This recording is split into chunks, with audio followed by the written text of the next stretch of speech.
YCP అధినేత జగన్ గోదావరి జిల్లాలపై దృష్టి పెట్టబోతున్నారా? ద్వారకా తిరుమలలో జరిగిన సభకు వచ్చిన స్పందన చూశాక జగన్ ఆలోచనలో పడ్డారని తెలుస్తోంది. గత ఎన్నికల్లో గోదావరి జిల్లాల్లో జగన్ కి పట్టు దొరకలేదు. టీడీపీ క్లీన్ స్వీప్ చేసింది. దీంతో ఈ రెండు జిల్లాలపై ప్రత్యేక దృష్టి సారించాలని జగన్ భావించారు.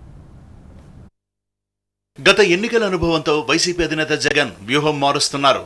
కాపుల ఓట్లు కోల్పోవడం వల్లనే 2014 ఎన్నికల్లో ఓటమి చెందినట్లు జగన్ భావిస్తున్నారు. ఈసారి ఆ పొరపాటు జరగకుండా చూసేందుకు ఇప్పటికే వైసీపీ నాయకత్వం వ్యూహాత్మకంగా వ్యవహరిస్తోంది.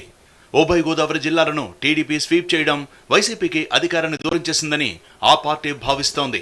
అందుకే ముందుగా గోదావరి జిల్లాలో పార్టీని బలోపేతం చేయాలని జగన్ నిర్ణయించుకున్నారు.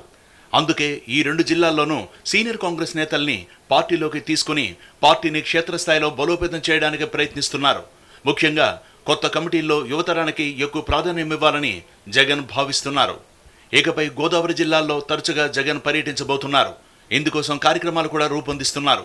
టీడీపీలో చేరిన చాలా మంది వైసీపీ నేతలు తిరిగి సొంత గూటికి రావడానికి సుముఖంగా ఉన్నారని ఆ పార్టీ నేతలు చెబుతున్నారు. కేసుల నుంచి తప్పిస్తానో లేదా వాళ్ళకి కాంట్రాక్ట్స్ ఇస్తానో లేదా మంత్రి పదవులు ఇస్తానో వైఎస్ఆర్సీపీ వాళ్ళ నాయకులు తీసుకెళ్లారే కానీ ప్రజల్లో అయితే మరి అతను అనుభవం ఉంది. రాష్ట్రం విడిపోయిన సమయంలో కొంచెం బెటర్ అవుతుందేమో, లేదా ఈ మేనిఫెస్టోలో ఉన్న రైతు రుణమాఫీ కానీ డ్వాక్రా రుణమాఫీ, పిల్లలకైతే జాబులు వస్తాయన్న ఆశతో వేసిన వాళ్ళందరూ కూడా ఈరోజు వాళ్ళు తప్పులు తెలుసుకున్నారు. కాబట్టి జగనన్న మీటింగ్ పెట్టినా ఆయనకు మద్దతుగా వచ్చారు. సో చంద్రబాబు నాయుడు చేసే ఈ నీతిమాలిన రాజకీయాలు ఇక మీదట ప్రజలు నమ్మే పరిస్థితి ఉండదు.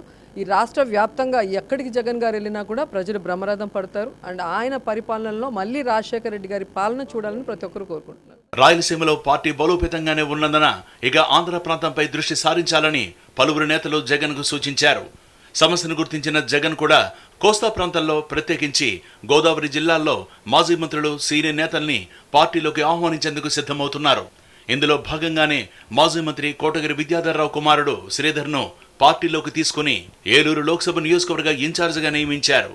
ఈ నేపథ్యంలో గోదావరి జిల్లాల్లో మరోసారి పర్యటించేందుకు జగన్ రెడీ అవుతున్నారు. జిల్లాల్లో కొత్త కమిటీ సభ్యుల్లో నూతనోత్సాహం నింపడానికి, ప్రజలకు భరోసా ఇవ్వడానికి జగన్ టూర్ ఉపయోగపడుతుందని పార్టీ నాయకులు భావిస్తున్నారు.